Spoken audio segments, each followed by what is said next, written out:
C'est l'une des futures 8 stations du BHNS, le bus à haut niveau de service. Les travaux d'aménagement de la ligne ont commencé ici à Gonesse, à hauteur du centre commercial de la Grande Vallée. Le BHNS doit relier les gares de Villiers-le-Bel, Gonesse, Arnouville à celle du parc des expositions de Villepinte. Un trajet d'environ 10 km parcouru en moins de 25 minutes. Un temps de parcours réduit au minimum par rapport aux lignes de bus existantes grâce à une voie de circulation réservée sur plus des 2/3 de l'itinéraire et des facilités de passage. Donc là vous voyez, c'est les travaux qui sont en train de réaliser pour améliorer le passage du bus au carrefour. Donc ça fait partie des aménagements qui permettront d'assurer la régularité des bus. Des bus qui passeront toutes les 6 minutes en heure de pointe et tous les quarts d'heure en heure creuse, le tout sur une grande amplitude horaire.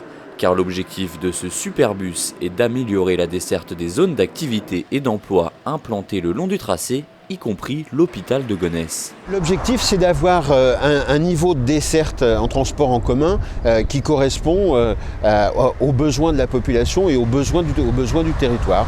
Donc moi j'ai toujours considéré qu'il y avait un déficit dans l'est du Val d'Oise, donc cette nouvelle infrastructure de transport va venir combler ce déficit. Montant de l'opération, 34 millions d'euros sans compter l'achat des bus, financé à moitié par l'État, à moitié par la région Île-de-France dans le cadre du plan Espoir banlieue. Sa réalisation a été confiée au Conseil général. Le BHNS, c'est surtout la préfiguration du barreau de Gonesse, liaison ferrée entre le RER B et D, projet défendu par les élus du département. Notre premier objectif, c'est d'obtenir de l'État et de RFF, bien évidemment, que ce barreau ferré soit construit à l'horizon maintenant 2020. Notre ambition auparavant était 2017, mais des retards très regrettables ont été pris sur ce dossier.